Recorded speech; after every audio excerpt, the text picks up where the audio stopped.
जय हिंद दोस्तों। इस वीडियो में हम लोग 3 वेरी इंपॉर्टेंट टॉपिक्स देखेंगे। जो फर्स्ट टॉपिक है का महत्वपूर्ण समितियां, बाकी 2 टॉपिक्स आगे हम लोग देखेंगे। ये ऐसे टॉपिक्स हैं जहां से आपको क्वेश्चंस आपके एग्जाम में देखने के लिए 100% गारंटी, यहाँ से क्वेश्चंस मिलते ही मिलते हैं। ठीक है, तो फर्स्ट समितियां से हम लोग देखते हैं। फर्स्ट हमारा बलवंत राय मेहता समिति की बात करते हैं। यहाँ पे बलवंत राय मेहता समिति, ये समिति बेसिकली था पंचायती राज की स्थापना की सिफारिश के लिए था। पंचायती राज की स्थापना की सिफारिश किया था और ईयर भी पूछ लिया जाता कि किस ईयर में ये समिति गठित हुई था। 1957 में गठित हुआ था। 1957 में बलवंत राय मेहता समिति का गठन किया गया था। इस समिति का उद्देश्य था कि पंचायती राज की व्यवस्था की स्थापना करना, इसके लिए सिफारिश किया था। फिर कालेकर समिति, काका कालेकर समिति, ये जो समिति गठित किया गया था 1953 में, 1953 में इस समिति को गठित किया गया था और ये प्रथम पिछड़ा वर्ग आयोग था। ठीक है, प्रथम पिछड़ा वर्ग आयोग की बात करता है समिति। अशोक मेहता समिति की बात करें यहाँ पर, अशोक मेहता समिति की स्थापना 1977 में किया गया था। अशोक मेहता समिति, अशोक मेहता समिति गठित हुआ था 1977 में।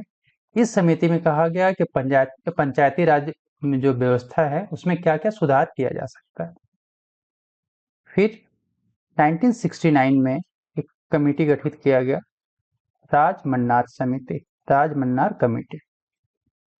इस कमेटी ने केंद्र और राज्य दोनों के संबंधों के समीक्षा के लिए बनाई गई थी। केंद्र और राज्य के दोनों के समीक्षा के लिए बनाई गई थी। फिर डीके बोस समिति, डीके बोस समिति, एक समिति गठित किया गया था 1974 में। इस समिति का गठन 1974 में किया गया था। इसने जिला प्रशासन सुधार से संबंधित चीजों को बताया था।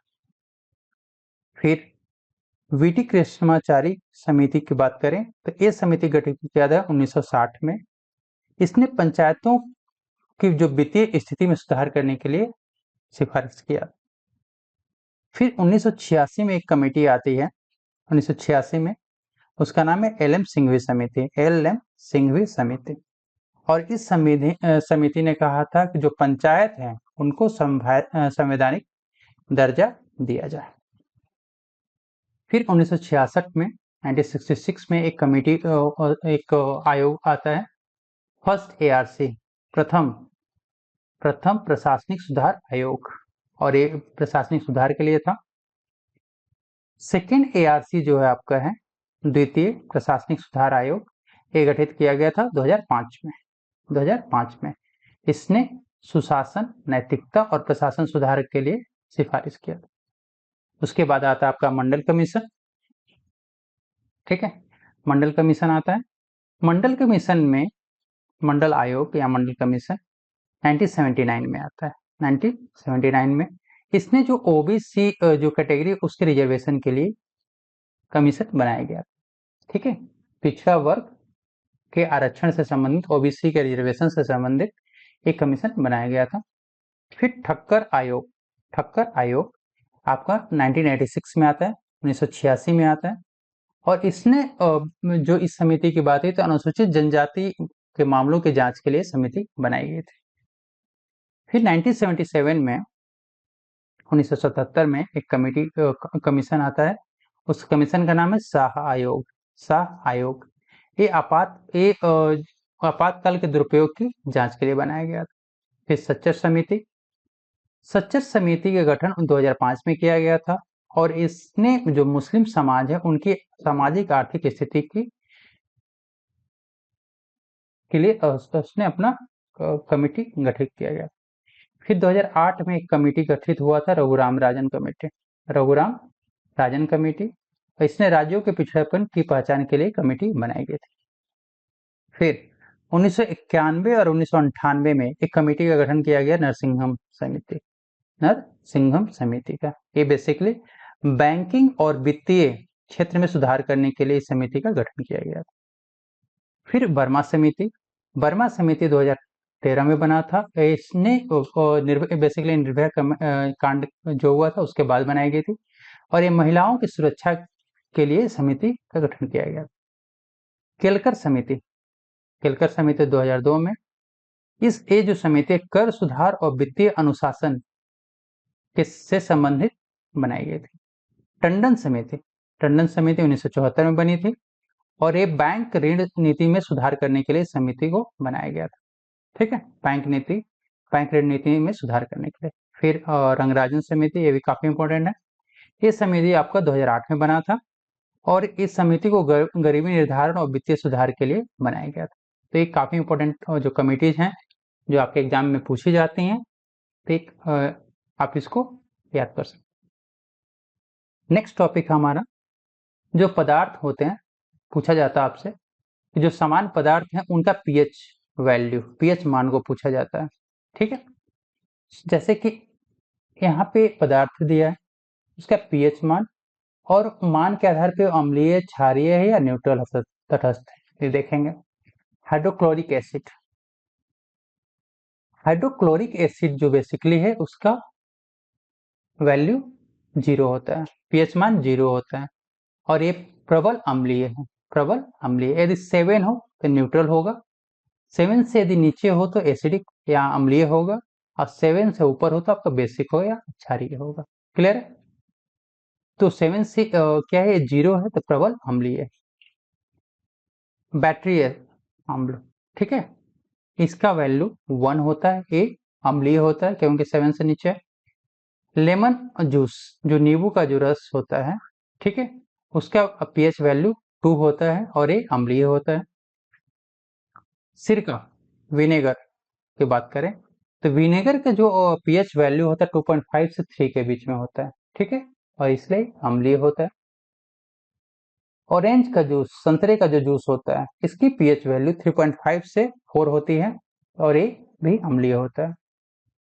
टमाटर का रस, जो टोमेटो जूस है, टमाटर का जो रस है, उसकी पीएच वैल्यू 4.5 होती है, और ये अम्लीय है। कॉफी का जो पीएच वैल्यू होता है ये 5 होता है, और ये भी अम्लीय होता है। ठीक है, ये भी अम्लीय होता है। दूध का जो वैल्यू है 6.5 होता है, और ये थोड़ा अम्लीय होता है। शुद्ध जल, प्योर वाटर के पीएच वैल्यू 7 होता है, और ये न्यूट्रल होता है। ह्यूमन ब्लड, मानव जो रक्त होता है, इसकी पीएच वैल्यू 7.4 होता है। डायरेक्ट पूछा जाता है कि ह्यूमन ब्लड का जो पीएच वैल्यू कितनी होती है, 7.4 होता है, और ये थोड़ा क्षारीय होता है। सी वाटर, समुद्री जो जल होते हैं, उनका जो पीएच वैल्यू होता है 8 होता है, और ये क्षारीय होते हैं। ठीक है, ये क्षारीय होते हैं। अंडे का जो सफेद जो भाग है, एक व्हाइट, उसका जो पीएच वैल्यू होता है 8 से 8.5 होता है, और ये क्षारीय होता है।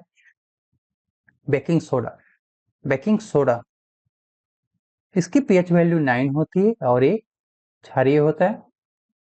साबुन की बात करें, सोप सॉल्यूशन या साबुन की, तो साबुन का पीएच वैल्यू 9 से 10 के बीच में होता है, और इसका जो पीएच मतलब जो ये बेसिकली क्षारीय होता है।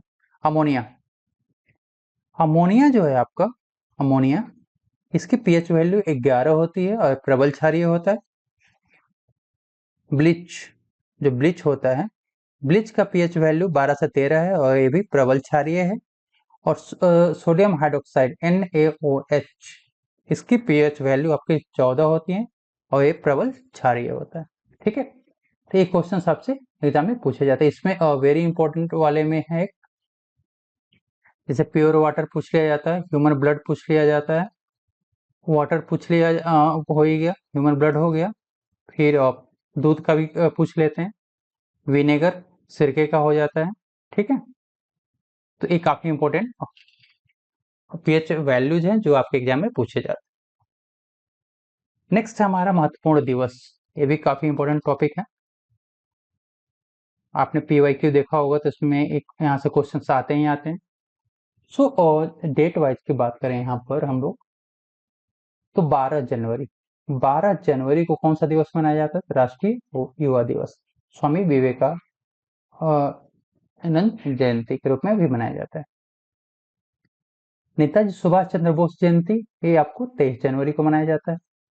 राष्ट्रीय बालिका दिवस आपको 24 जनवरी को मनाया जाता है। ठीक है। राष्ट्रीय मतदाता दिवस या राष्ट्रीय पर्यटन दिवस ये आपको 25 जनवरी को मनाया जाता है। गणतंत्र दिवस 26 जनवरी को मनाया जाता है। शहीद दिवस ठीक है, ये 30 जनवरी को मनाया जाता है। विश्व आर्द्र भूमि या वेटलैंड दिवस, ठीक है, वेटलैंड दिवस ये मनाया जाता है आपको 2 फरवरी को, 2 फरवरी को मनाया जाता है। विश्व कैंसर दिवस ये आपको 4 फरवरी को मनाया जाता है। अंतर्राष्ट्रीय मातृभाषा दिवस ये आपको 21 फरवरी को मनाया जाता है। World wild life day, world wild life day या विश्व वन्य जीव दिवस ये आपको 3 मार्च को मनाया जाता है। अंतर्राष्ट्रीय महिला दिवस आपको 8 मार्च को मनाया जाता है। विश्व उपभोक्ता अधिकार दिवस, विश्व उपभोक्ता अधिकार दिवस ये 15 मार्च को मनाया जाता है। ठीक है। अंतर्राष्ट्रीय खुशी दिवस की बात करें तो ये 20 मार्च को मनाया जाता है। विश्व वन दिवस या वर्ल्ड फॉरेस्ट डे, ठीक है, ये जो आपका 21 मार्च को मनाया जाता है।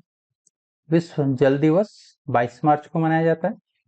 शहीद दिवस जिसमें भगत सिंह, राजगुरु और सुखदेव को फांसी दिया गया था, 23 मार्च को मनाया जाता है। ठीक है। विश्व स्वास्थ्य दिवस की बात करें यहाँ पर, विश्व स्वास्थ्य दिवस ये आपको 7 अप्रैल को मनाया जाता है। वर्ल्ड हेरिटेज डे, विश्व धरोहर दिवस ये आपको 18 अप्रैल को मनाया जाता है। पृथ्वी दिवस या अर्थ डे की बात करें तो ये आपको 22 अप्रैल को मनाया जाता है। अंतर्राष्ट्रीय मजदूर दिवस, अंतर्राष्ट्रीय मजदूर दिवस आपको 1 मई को मनाया जाता है। विश्व प्रेस दिवस, स्वतंत्रता दिवस, विश्व प्रेस स्वतंत्रता दिवस 3 मई को मनाया जाता है। अंतर्राष्ट्रीय जैव विविधता दिवस, अंतर्राष्ट्रीय जैव विविधता दिवस आपको 22 मई को मनाया जाता है। विश्व पर्यावरण दिवस आपको 5 जून को मनाया जाता है। विश्व महासागर दिवस या वर्ल्ड ओशियन डे आपको 8 जून को मनाया जाता है। मरुस्थलीकरण और सूखा रोकथाम दिवस 17 जून को मनाया जाता है। अंतर्राष्ट्रीय योग 21 जून को मनाते हैं। फिर विश्व जनसंख्या दिवस ये आपको 11 जुलाई को मनाया जाता है। विश्व प्रकृति संरक्षण दिवस, प्रकृति संरक्षण दिवस ये आपको मनाया जाता है 28 जुलाई को, 28 जुलाई को मनाते हैं। इंटरनेशनल टाइगर डे और बाघ दिवस, अंतर्राष्ट्रीय बाघ दिवस ये 29 जुलाई को मनाया जाता है। विश्व आदिवासी दिवस ये 9 अगस्त को मनाते हैं। अंतर्राष्ट्रीय युवा दिवस 12 अगस्त को। स्वतंत्रता दिवस आपको 15 अगस्त को मनाया जाता है। सद्भावना दिवस या फिर राजीव गांधी जयंती 20 अगस्त को मनाते हैं। शिक्षक दिवस ये आपको 5 सितंबर को मनाया जाता है। अंतर्राष्ट्रीय साक्षरता दिवस 8 सितंबर को, ठीक है। हिंदी दिवस 14 सितंबर को। विश्व ओजोन दिवस या वर्ल्ड ओजोन डे ये आपको 16 सितंबर, वेरी इंपॉर्टेंट। विश्व पर्यटन दिवस 23 सितंबर को। अंतर्राष्ट्रीय वृद्धजन दिवस 1 अक्टूबर को। गांधी जयंती या अंतर्राष्ट्रीय अहिंसा दिवस 2 अक्टूबर को। भारतीय वायुसेना दिवस 8 अक्टूबर को। विश्व मानसिक स्वास्थ्य दिवस ये 10 अक्टूबर को मनाया जाता है। विश्व खाद्य दिवस ये आपको 16 अक्टूबर को मनाते हैं। संयुक्त राष्ट्र दिवस यूनाइटेड नेशन डे जो आपका 24 अक्टूबर को मनाया जाता है। अंतर्राष्ट्रीय एकता दिवस 31 अक्टूबर को मनाते हैं। अंतर्राष्ट्रीय कैंसर जागरूकता दिवस 7 नवंबर को। बाल दिवस पंडित नेहरू की जयंती 14 नवंबर को। संविधान दिवस आपको मनाया जाता है 26 नवंबर को, ठीक है। विश्व एड्स दिवस की बात करें यहाँ पे तो विश्व एड्स दिवस आपका 1 दिसंबर को मनाते हैं। भारतीय नौसेना दिवस आपको 4 दिसंबर को मनाते हैं। सशस्त्र सेना ध्वज दिवस ये आपको 7 दिसंबर को। मानव अधिकार जो दिवस है आपको 10 दिसंबर को मनाते हैं। राष्ट्रीय ऊर्जा संरक्षण दिवस 14 दिसंबर को और सुशासन दिवस आपको 25 दिसंबर को मनाया जाता है। इसमें जो वेरी इंपॉर्टेंट आपको है वो है आपका विश्व आर्द्र दिवस, वर्ल्ड वेटलैंड डे, ठीक है, विश्व कैंसर दिवस हो गया, फिर विश्व वन्यजीव दिवस हो गया, ठीक है, विश्व उपभोक्ता दिवस हो गया, फिर आपका विश्व वन दिवस, world forest day, world water day, विश्व जल दिवस, ठीक है, फिर इसके बाद पृथ्वी दिवस, उसके बाद 22 मई को अंतर्राष्ट्रीय जैव विविधता दिवस, 5 जून को आपका हो गया विश्व पर्यावरण दिवस, 21 जून भी पूछ लिया जाता है, 11 जुलाई को विश्व जनसंख्या दिवस, ठीक है। उसके बाद बात करें यहाँ पे 16 सितंबर को ओजोन दिवस, फिर उसके बाद 16 अक्टूबर को विश्व खाद्य दिवस, फिर 10 दिसंबर आपका मानव अधिकार दिवस। ये वेरी इंपॉर्टेंट है, इसके अलावा ये सारे इंपॉर्टेंट होना जो आपके एग्जाम में पूछे जाते हैं। सो फ्रेंड्स, ये 3 वेरी इंपॉर्टेंट टॉपिक्स थे। यदि वीडियो पसंद आया हो तो आप चैनल को सब्सक्राइब कर सकते हो, अपने दोस्तों के साथ शेयर कर सकते हो। चलिए मिलते हैं नेक्स्ट वीडियो में। Thank you.